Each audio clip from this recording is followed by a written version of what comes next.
You've built a strong business, clients trust you, your team's capable, the business generates real income. So naturally you think, when I'm ready to sell, someone will buy it. But here's the catch. Who buys your business and what they are looking for can determine everything for you. It's estimated that nearly 70% of Canadian businesses that go to market never sell. According to the Exit Planning Institute Business Readiness or State of Readiness Survey, 80% of businesses that go up for sale are never sold. Why? One of the reasons is a mismatch between seller expectations and buyer requirements. The mismatch affects whether you get your price, how long you're involved post-sale, the deal terms, and whether it sells at all. Selling isn't just about the numbers, it's about finding the right fit. Hey guys, I'm Joe Curry. I'm happy to have you on the show today. This is really our first official episode. We've got a couple in the bank if you want to go back and watch a trailer episode that will really tell you what to expect from the show going forward. A couple previously recorded interviews I did with David C. Barnett, which really give you a good foundation for exit planning. And today, what we're going to talk about is the 4 types of buyers in the Canadian market. So every exit strategy should ask, who am I actually building this business for? And why would they want it? You need to be able to answer that question. So in the Canadian market, you'll typically meet 4 types of buyers: individual buyers, strategic buyers, financial buyers like private investors or private equity groups, internal buyers. So that could be your employees or family, right? Someone already in the business close to you. So each buyer type brings unique expectations, a different set of risks, different deal structures. So what we're going to do today is we're going to walk through each type. And well, really, I mean, this is for anyone who owns a business, but we're really going to focus on Canadian type examples. Okay, so let's start with number 1, individual buyers. So who are they? Often they're going to be maybe a professional leaving a corporate role, right? So they're just, sick of working for somebody else and they're willing to put in the work, but they just want to do it for themselves, right? It could also be new Canadians and they want to use acquisition as their settlement strategy to get started when they get here, right? So what they're trying to achieve is a stable income with some autonomy, right? Again, working for themselves. Typically, they're looking for a turnkey business. Like they want something that's already built, it's already generating cash flow, and they want to hopefully get themselves some work-life flexibility. Now, they may or may not know what's coming to them, but that's the goal typically. So an example here might be a mid-career operations manager in Toronto buys a janitorial company in Hamilton, right? So the key appeal here might be that there's already a manager in place. There's contracts set up, multiple contracts, so some diversification there, and revenue has been steady and growing for a number of years, right? Now, the pros of working with this type of buyer are they're personally invested. They want to make it work. Also, they more than likely are going to appreciate what you've built, appreciate the culture, the community roots you've laid down, and they're going to bring some new energy to the business. Like they're motivated. They want to get going here, okay? Now, some of the cons, though, and every type of buyer has its own set of cons, but they're often undercapitalized, right? So they're trying to draw from their personal savings. They're trying to get some bank financing, which unfortunately, Canadian banks are generally fairly conservative when it comes to buying businesses.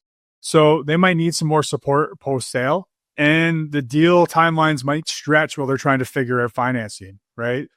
So we think about the typical concessions that you as the business owner selling might have to make.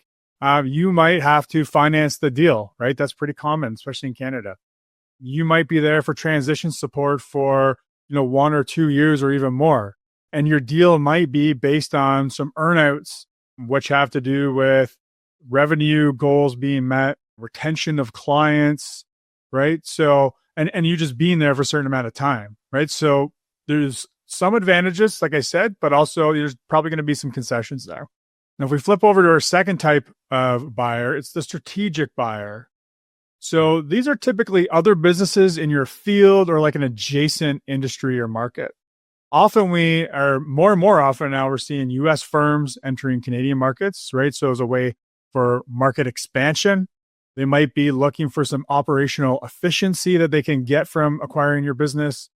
Or maybe they want to get access to your talent, the people that work for you. Or maybe they want access to the contracts, the customers you have, and they want to provide some complementary services, right?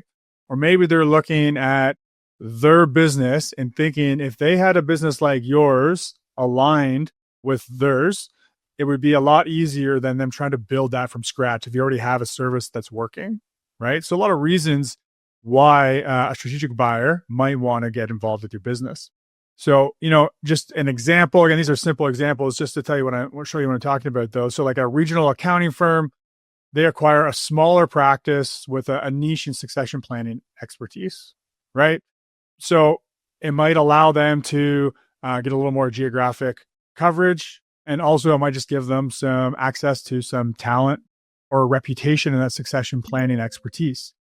Now, in this scenario, they might be able to take that over a lot quicker because they're familiar with the industry already. So, maybe you're out of there in 6 months or less. Maybe you're staying on as a referral partner or something along those lines. So the pros, and there are a lot of pros to strategic buyers. One is you typically get a higher valuation when there's a good synergy there, right? There's typically some more maybe deal experience. If a company's doing this, there's a chance maybe they've done it before. They probably have the financing. So you might get the money quicker upfront and not have to do seller financing. They're probably going to execute on a deal quicker if they already know what they're looking for and you've built that business that they're looking for. So some cons, and this might depend on your situation, but they might rebrand your business. So if your identity is tied up in that business, that might be tough for you to see. They might integrate it right into their own business rather than keeping it as its own thing, right? So there could be like a legacy impact for you there, but that may or may not be important. Depending on the type of business you've built from a culture standpoint, something that could potentially hold up a deal there is if you built a different type of culture. And then, depending on how big the company is, where they're located, there could be some consolidation or relocation of operations. So that might affect your team, which again could be a con. So typical concessions, probably a shorter transition period than our first type of buyer, which is a good thing. They're probably going to get in and get access to your client list and your system before the sale. So obviously there's going to be some disclosure signed off on there or non-disclosure, but they're still going to have access to that if the deal doesn't go through. They're going to know that. And there's probably a non-compete to just have a clean handoff, right? And if you're ready to exit and move on, then that's probably not a bad thing. But if you're thinking you might start from scratch again, do it over, maybe think of all the things you would have done differently, then that could be a bit of an issue. All right. So moving on to number 3 or third type of buyers, financial buyers. So this is like an investor, could be private equity. So they're typically, so private equity firms. There could be a group of investors or high net worth individuals. Could be search funds. So entrepreneurs raising capital to buy and operate one business, right? It might be leaning on their expertise. So what they're trying to achieve really is a long-term return on investment. Scalable, recurring revenue businesses they're targeting typically. And then in the future, they might be consolidating that, or they might be, and most likely looking for a future resale to get that return on their investment. So an example, an Ontario private equity group acquires a multi-location physiotherapy business, a strong EBITDA. The owner stays on as a consultant for a couple of years and retains a minority stake. I'll talk about that in a second. So pros, the capital and operational expertise to take over a business, take it to the next level. The minority stake, retaining that, what I was talking about there is some retained equity. So in other words, it might be thinking of this as like a partnership. So take some money off the table now to reduce your risk. Partner with someone who has this capital and this operational expertise to take the business to the next level. And then you could get a second bite at the apple when they go to sell, right? And really what they're focusing on your business is structure and growth. Some of the cons here, they're going to be looking for requiring detailed forecasts of financials. They're often going to expect you to stay on. So I mentioned how that could be a good thing, but maybe it's not if you're ready to move on. And that due diligence process is going to be a lot more intensive, right? Because they're really looking for that return on their investment. So typical concessions, like I said, an equity rollover. So taking on some of their company stock. And they're going to tell you why that's so great. And maybe it is, but also their job is to let you know how great that is and why you should want to take that instead of just taking the cash, right? But you also got to think, if it is so good, why do they want you to take the equity and not the cash? So again, it can work well both ways, just things you need to make sure you're considering. Whether you get all your money might have a lot to do with performance based on earnouts. You might, part of that sticking around might have to do with hitting some targets. And then you might be subject to some operational KPIs and quarterly reviews, which you're probably not used to. And so flipping over to our fourth type of buyer is an internal buyer. So this is the family succession or the employee transition, right? So these could be staff or managers or family already involved in your business. Now in Canada, so this has been around a long time in the States, but newer in Canada, employee ownership trusts, right? So these, I shouldn't say newer in Canada, but there's some tax advantages there. So some different ways that this could happen. And really what they're looking for is they want some continuity of the business, continuity for the team, continuity for clients. They're looking for a career advancement, right? So maybe they've been working hard in this business. They've worked their way up and they're not ready to see it go somewhere else. They want to take that next step into ownership. Family, I mean, there's obvious reasons there why family might want to keep it going, why you might want family to keep it going. And, it might just be important to preserve the team and the brand to you, right? So what's your legacy? What impact do you want to leave and how do you want to be remembered? Like that all might be important in this transition as well. So, as an example, we had two senior project leads. They buy out the founder of a construction services firm in Atlanta, Canada. Now, typically these deals might span over a longer time period. So for example, this deal, maybe it spans 5 years, seller financing, and there's still some shared decision-making with you as the seller because you have the expertise and you also want to make sure that they're successful so that you get paid, right? So pros, and I've kind of touched on these already, but there's some continuity, there's culture retained there, right? And you've probably worked hard to get it to where it is. There's high trust levels with the people coming on board, and you can start the exit before full handoff, right? If you trust them, they know the processes, the clients can keep the business running without you. You can start, personally that handoff and stepping away from the business before, again, you actually get all your money and fully exit. So some of the cons probably seem obvious here, but there's going to be much more likely to be limited capital there, right? So also, if you're staying on board in any capacity, there's going to be potentially the risk of some blurred leadership lines there. Like, who are people reporting to now, right? So that's something you want to make sure you address as part of the deal. And depending on your family dynamics, that could also complicate things. And that might be family dynamics within the business, but that also could be family dynamics outside of the business, right? What other kids do you have that have no interest in the business? And how does that all play out, right? So a lot of different things to consider. And again, I kind of touched on these, but the typical concessions we'd expect from the family or internal succession is some seller finance, their stage buyout. You're probably sticking around for some mentorship and training. And the reality is there's probably going to be a lower valuation on the business in exchange for you getting that trust and that continuity of the business, right? So why does this all matter? Your buyer determines, like I said at the start, how and when you're going to get paid. Are you getting paid cash up front, or are you getting paid stock and then getting cash in an earnout 5 years down the road, assuming you hit certain targets, right? So it's also then going to determine if and how you can fully exit the business and what becomes your business once you've made the exit. So by identifying those ideal buyers early, so figuring out again, who are you building this business for? What do you want to see happen to the business when you're no longer here?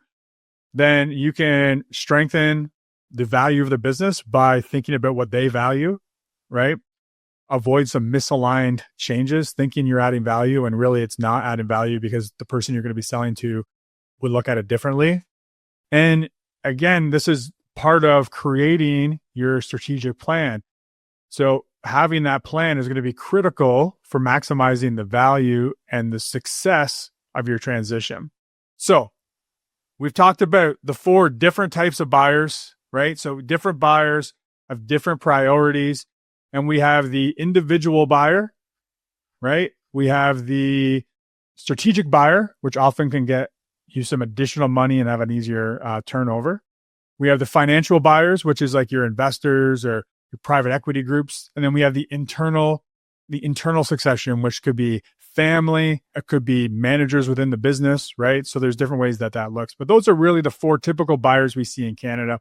So your action from here is to figure out, who are you building this business for? What are those typical buyers who are available to you? Who's in your business or your family that might be able to take this over? What other industry related to yours might target you where you can maximize the value of your exit, right? So thinking about these things is going to allow you to start taking strategic actions that are going to increase the value of the business. And again, the ease of the transition for you when you move forward. So I'm going to give you an example of a strategic buyer. So a long time ago when I worked in my dad's business, he was looking for someone who could do a lot of the individual planning. He has a business benefits, so employee benefits business, but he had a large block of clients for individual financial planning. He wanted to bring somebody in who was able to look after those clients, but he was also looking for an acquisition so he could also increase the business, increase the revenues, the profits, and eventually the value of that business. So he found another advisor who was getting closer to retirement, felt like he still had another 5 to 10 years left, but was worried because he was a solo practitioner. What would happen if something happened to him? What would happen to his clients? And so because of this scenario, there was some additional, a lot more value for my dad to buy a business like that, where it actually came with someone who was willing and wanting to look after the business for a while, bringing in clients that were just like the clients he already had, similar philosophies. All of that made a lot of sense, a lot more sense than him going out and buying a new janitorial services business, right? And so because of that, he was willing to pay more. So that's an example of a strategic purchase in a service-based business. So again, there's 4 different types of buyers. Hopefully you found that helpful. Now take some time, figure out who's going to be the ideal buyer for you. Until next time, guys, take care.